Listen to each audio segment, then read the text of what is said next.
마태복음 Q&A 제88회 16 4. 예수님께서 베드로에게 주신 천국 열쇠의 비밀. 너희는 나를 누구라 하느냐라는 예수님의 질문에 베드로는 주는 그리스도시요 살아계신 하나님의 아들이시니다라고 대답했습니다. 하지만 이 대답은 표현만 맞을 뿐 의미와 내용은 틀린 대답이라고 했습니다. 왜냐하면 베드로가 생각하는 그리스도, 베드로가 생각하는 하나님의 아들과 예수님께서 생각하시는 그리스도, 예수님께서 생각하시는 하나님의 아들은 전혀 다른 의미, 전혀 다른 내용이기 때문입니다. 베드로는 예수님을 로마의 식민 통치로부터 이스라엘을 해방하기 위해 오신 그리스도라고 생각했습니다. 그러나 예수님은 모든 사람을 죄로부터 구원하기 위해 오신 그리스도이셨습니다. 베드로는 예수님을 가난과 질병으로부터 이스라엘 백성들을 구해내기 위해 오신 살아계신 하나님의 아들이라고 생각했습니다. 그러나 예수님은 모든 사람을 죄로부터 구원하기 위해 오신 살아계신 하나님의 아들이셨습니다. 이처럼 베드로의 대답은 표현은 맞았지만 의미와 내용은 예수님의 생각과는 완전히 다르기에 베드로의 대답은 결국 틀린 대답이 되는 것입니다. 베드로의 대답이 결국 틀린 대답이라는 첫 번째 증거가 마태복음 16장 20절로 21절 이에 제자들에게 경고하사 자기가 그리스도인 것을 아무에게도 이르지 말라 하시니라. 이때로부터 예수 그리스도께서 자기가 예루살렘에 올라가 장로들과 대제사장들과 서기관들에게 많은 고난을 받고 죽임을 당하고 제3일에 살아나야 할 것을 제자들에게 비로소 나타내시니라는 구절입니다. 예수님의 질문은 단순히 질문이 아니라 질문의 형식을 띤 설명이라고 했습니다.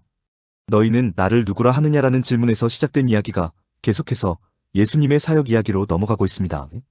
즉 지금 예수님께서는 예수님의 존재와 예수님께 닥칠 일, 즉 십자가 사건을 베드로와 제자들에게 설명해주고 있는 것입니다. 그런데 그 설명의 내용이 베드로나 제자들이 생각하고 기대했던 그리스도, 베드로나 제자들이 생각하고 기대했던 하나님의 아들과는 너무나 딴판입니다. 즉 주는 그리스도이십니다. 라는 베드로의 대답, 주는 살아계신 하나님의 아들입니다. 라는 대답이 정답이 아니라는 뜻입니다. 베드로의 대답이 틀린 대답이라는 두 번째 증거가 마태복음 16장 22절 베드로가 예수를 붙들고 항변하여 이르되 주여 그리 마옵소서. 이 일이 결코 주께 미치지 아니하리이다라는 기록입니다. 예수님께서 고난을 받으시고 죽임을 당하시고 사흘 만에 살아나야 할 것을 말씀하시자 베드로가 항변했다고 성경은 기록하고 있습니다. 베드로가 왜 항변했을까요? 자신이 생각하는 그리스도, 자신이 생각하는 하나님의 아들의 의미와 예수님의 말씀 사이에 너무나도 큰 차이가 있기 때문입니다. 베드로는 단순한 사람, 감정적인 사람이 결코 아닙니다. 베드로가 나를 따르라라는 예수님의 말씀에 따라 나선 이유가 따로 있었습니다. 그것은 바로 이스라엘을 로마의 식민 통치에서 구원하고 이스라엘 왕국을 건설할 메시아, 즉 예수 그리스도를 통하여 펼쳐나갈 자신만의 꿈이 있었기 때문입니다. 자신만의 야망이 있었기 때문입니다.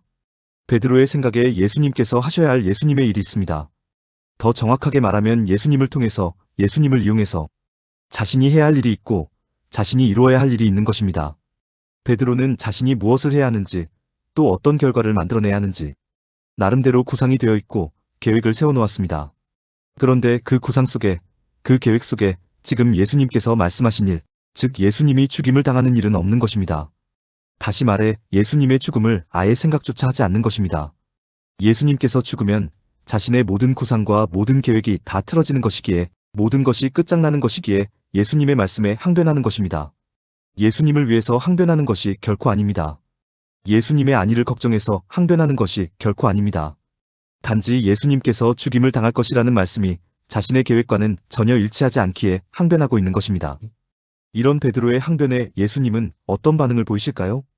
그 반응이 마태복음 16장 23절 예수께서 돌이키시며 베드로에게 이르시되 사탄아 내 뒤로 물러가라. 너는 나를 넘어지게 하는 자로다. 네가 하나님의 일을 생각하지 아니하고 도리어 사람의 일을 생각하는도다라는 말씀입니다.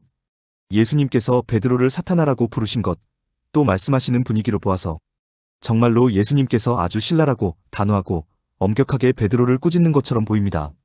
그러나 사탄아 내 뒤로 물러가라라는 말씀은 결코 꾸짖음이 아닙니다. 비난과 책망이 아닙니다. 예수님께서 베드로를 정말로 사탄으로 생각하셨다면 어떻게 말씀하셔야 합니까? 사탄아 썩 물러가라. 사탄아 썩 내게서 떠나거라. 라고 말씀하셔야 합니다. 마태복음 4장에 예수님께서 사탄의 시험을 받으시는 장면이 있습니다. 그 장면에서 예수님은 사탄의 시험을 모두 물리치신 후에 그 사탄을 향해 사탄아 물러가라라고 말씀하셨습니다.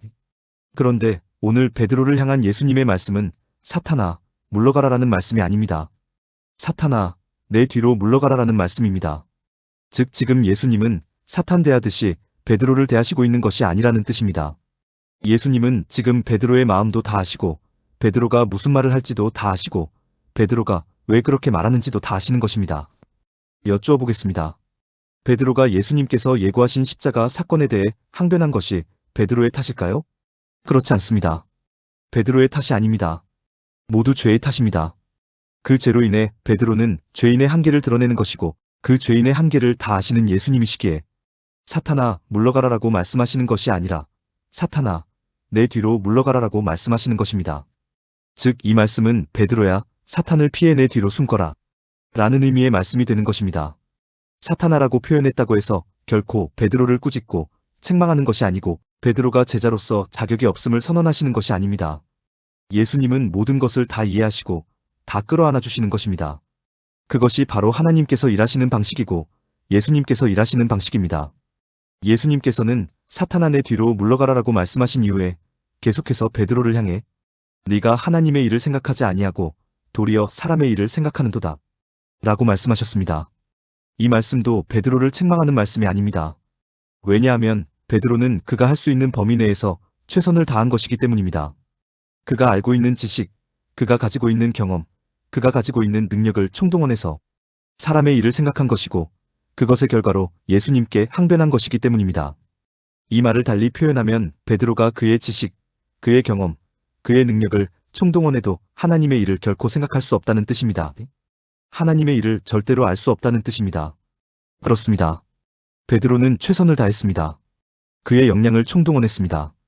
그런데도 하나님의 일을 알 수도 없고 하나님의 일을 결코 생각해낼 수도 없는 것입니다. 왜 그렇습니까? 그것이 죄인인 베드로의 한계이기 때문입니다.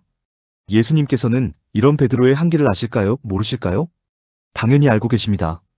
베드로가 사람의 일만 생각하는 것이 당연하다는 것을 알고 계십니다. 하나님의 일을 생각하지 않는 것이 아니라 아예 그런 것, 즉 하나님의 일이 있는지도 모른다는 사실을 당연히 알고 계십니다. 그런데 모르는 사람을 꾸짖는다고, 책망한다고, 비난한다고 그 사람이 알 수 있게 되는 것이 아닙니다. 그렇다면 다음에 예수님께서 하실 일이 무엇이겠습니까? 하나님의 일이 있는지조차도 모르는 사람에게, 하나님의 일이 무엇인지도 모르는 사람에게 예수님께서 하실 일이 무엇이겠습니까? 당연히 예수님께서 하나님의 일이 어떤 일인지를 설명해 주시는 일입니다. 하나님의 일이 무엇인지를 가르쳐 주시는 일입니다. 그래서 마태복음 17장의 이야기가 연결되는 것입니다. 이렇게 말씀드려도 아직 만족하지 못한 분이 계실 것입니다. 그 이유는 제가 아직 마태복음 16장 17절로 19절의 내용을 말씀드리지 않았기 때문입니다. 어떤 내용인지 제가 읽어드리겠습니다. 예수께서 대답하여 이르시되 바요나 시몬아 네가 복이 있도다.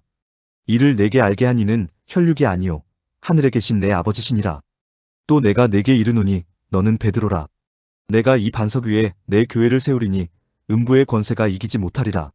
내가 천국 열쇠를 네게 주리니 네가 땅에서 무엇이든지 매면 하늘에서도 매일 것이요 네가 땅에서 무엇이든지 풀면 하늘에서도 풀리리라라는 내용입니다. 베드로가 주는 그리스도시요 살아계신 하나님의 아들이시니이다라고 대답하자 예수님께서 하신 말씀입니다. 그런데 예수님의 이 말씀을 베드로의 대답이 정답이라고 예수님께서 인정해 주시는 말씀으로 생각하기가 참으로 쉽습니다. 그래서 정답을 맞힌 베드로 위에 교회를 세우고 베드로에게 특별히 천국 열쇠를 주는 것으로 생각하기가 참으로 쉽습니다. 그러나 그렇지 않습니다. 예수님께서 바요나 시몬아 네가 복이 있도다.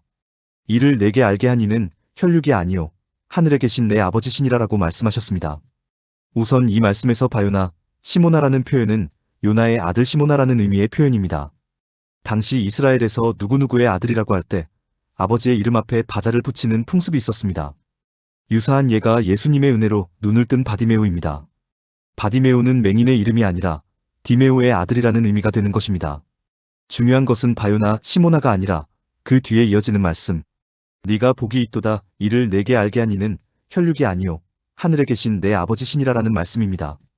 이 말씀이 베드로가 말한 주는 그리스도시요 살아계신 하나님의 아들이시니이다라는 말이 정답이라고 인정해 주시는 말씀이 아니라는 것입니다.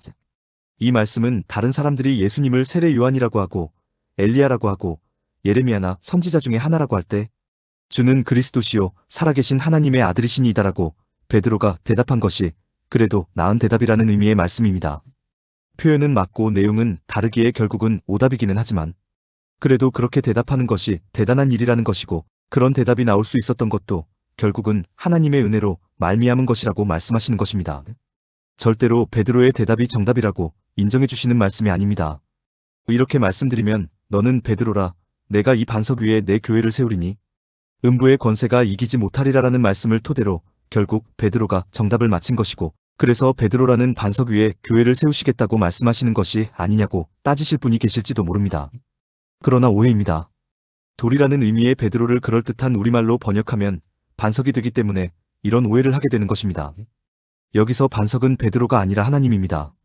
예수님께서 베드로에게 네가 복이 있도다 이를 내게 알게 한 이는 혈육이 아니요 하늘에 계신 내 아버지시니라라고 말씀하셨습니다. 바로 하늘에 계신 아버지, 즉 하나님께서 반석이 되시는 것이고 하나님이라는 반석 위에 교회를 세우시겠다고 말씀하시는 것입니다. 이것을 혼동하시면 절대로 안 됩니다. 그렇습니다. 교회는 베드로라는 반석 위에 세워진 게 아니고 하나님이라는 반석 위에 세워진 것입니다. 그래서 교회의 주인을 하나님이라고 표현하는 것입니다. 이왕 교회의 주인은 하나님이라는 표현이 나왔으니까 이 표현에 대해 잠깐 살펴보도록 하겠습니다. 우리는 교회의 주인이 누구냐는 질문을 받으면 당연히 하나님이시라고 아주 쉽게 대답합니다. 그런데 정말로 그렇습니까? 정말로 교회의 주인은 하나님이라고 생각하십니까? 그렇다면 한번 여쭈어 보겠습니다. 오늘날 대한민국 교회 중에 문을 닫는 교회가 1년에 수천 개 이상 이른다고 합니다. 한마디로 교회가 실패한 것이고 한마디로 교회가 망한 것입니다. 그런데 교회의 주인은 하나님이라고 합니다. 그렇다면 하나님께서 실패한 것이고 하나님께서 망한 것이라는 결론에 이를 수 있습니다. 그런데 하나님이 실패하는 하나님이십니까? 하나님이 망하는 하나님이십니까? 그럴 리가 없습니다. 그렇다면 교회의 주인은 하나님이라는 표현을 어떻게 이해해야 할까요? 이 표현은 교회의 소유권이 하나님께 있다는 표현이 절대로 아닙니다. 이 표현은 교회의 운영권이 하나님께 있다는 표현이 절대로 아닙니다. 이 표현은 교회는 하나님의 심정과 마음, 하나님의 성품과 속성, 하나님의 가치와 원리로 운영되어야 하는 곳이라는 의미입니다. 즉 하나님의 사랑과 하나님의 은혜가 교회의 기준이어야 한다는 의미입니다. 다시 말해 사랑이라는 반석, 은혜라는 반석 위에 세워진 것이 바로 교회라는 의미입니다. 따라서 사랑이 없으면 이미 그곳은 교회가 아닙니다. 은혜가 없으면 이미 그곳은 교회가 아닙니다. 사랑과 은혜가 없는 교회는 세상에 존재하는 모든 다른 단체들과 다를 게 하나도 없습니다. 오늘날 한국 교회가 왜 욕을 먹고 있습니까? 교회의 소유권을 지키기 위해서 사랑의 원리를 포기했기 때문입니다. 교회의 운영권을 지키기 위해서 은혜의 원리를 포기했기 때문입니다. 말로만 교회의 주인은 하나님이라고 할 뿐, 오직 사람의 원리, 사람의 방식, 사람의 기준에 근거해서 교회가 존재하고 있고 유지되고 있기 때문입니다. 참으로 안타까운 일이 아닐 수 없습니다. 다시 베드로 이야기로 돌아오도록 하겠습니다. 내가 이 반석 위에 내 교회를 세우리니라는 말씀에서 반석은 베드로가 아니라 하나님이라고 말씀드렸습니다. 이것을 잊지 말아주시기를 간곡히 부탁드립니다. 하나님의 교회가 사람이라는 반석 위에 세워질 수는 없는 것입니다. 이번에는 내가 천국 열쇠를 내게 주리니라는 예수님의 말씀을 살펴보도록 하겠습니다. 이 말씀도 우리는 베드로가 정답을 맞춰서 베드로가 뭔가 특별해서 베드로가 다른 제자들보다 조금이라도 더 똑똑해서 오직 베드로에게만 천국 열쇠를 주셨다고 생각합니다. 역시 큰 오해가 아닐 수 없습니다. 먼저 여러분께 여쭈어 보겠습니다. 여러분은 온 인류의 하나님께서 특정의 한 사람을 콕 집어서 오직 그 사람에게만 천국 열쇠를 주신다는 게 이해가 가십니까? 조금이라도 잘 나아 보이는 사람, 조금이라도 똑똑해 보이는 특정의 한 사람에게만 천국 열쇠를 주신다는 게 이해가 가십니까?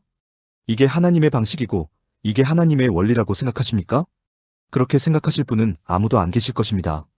이런 것은 사람의 방식이고 사람의 원리이지 하나님의 방식, 하나님의 원리가 아닙니다. 여러 차례 말씀드렸듯이 성경에 등장하는 사람들은 절대로 위인이 아닙니다. 잘난 사람으로, 탁월한 사람으로, 뛰어난 사람으로 등장하는 것이 절대로 아닙니다. 샘플로 등장하는 것이고 견본으로 등장하는 것입니다. 즉 여러분과 저를 포함한 모든 사람의 샘플로, 견본으로 등장하는 것입니다. 다시 말해 베드로에게 천국 열쇠를 주셨다는 것은 나머지 제자들에게도 주셨다는 것이고 여러분과 저에게도 주셨다는 것이고 다른 모든 사람에게도 주셨다는 의미입니다. 이제 예수님께서 십자가 사역을 행하시고 승천하신 후에 성령을 보내주시면 모든 사람이 천국을 살아갈 수 있는 자격과 능력을 갖추게 되는 것이라고 예수님의 십자가 사역을 설명해 주시는 말씀이 내가 천국 열쇠를 내게 주리니라는 말씀입니다. 즉 내가 이 반석 위에 내 교회를 세우리니라는 말씀과 내가 천국 열쇠를 내게 주리니라는 말씀은 비록 베드로가 주는 그리스도시요 살아계신 하나님의 아들이시니이다라고 대답은 했지만 그 대답이 틀린 대답이기에 진짜 그리스도가 하실 일, 진짜 살아계신 하나님의 아들이 하실 일을 설명해주는 말씀이 되는 것입니다. 베드로가 예수님의 정체성과 예수님의 사역과 예수님의 사역의 결과를 전혀 이해하지 못하고 있다는 증거가 되는 것입니다. 끝으로 한 말씀만 더 드리고 정리하겠습니다. 오늘 하나님께서 베드로에게 주신 천국 열쇠는 베드로에게만 주신 것이 아니라 온 인류 모두에게 주셨다는 의미라고 했습니다. 따라서 모든 사람은 하나님의 은혜를 이미 충만히 받은 사람들입니다. 천국을 살아갈 수 있는 능력을 충분히 가진 사람들입니다. 모두가 천국 열쇠를 잘 이용해서 기쁘고 즐겁고 신나고 아름답고 행복하게 천국을 살았으면 정말로 좋겠습니다. 죽어서 천국 가겠다고 할 것이 아니라 지금부터 천국을 누리며 살았으면 정말로 좋겠습니다. 아, 그런데 지옥 열쇠는 어디에 있을까요? 천국 열쇠가 있다면 지옥의 열쇠, 사망의 열쇠, 음부의 열쇠도 분명히 있을 터인데 그 열쇠는 누가 어디에 가지고 있을까요? 그것이 매우 궁금합니다.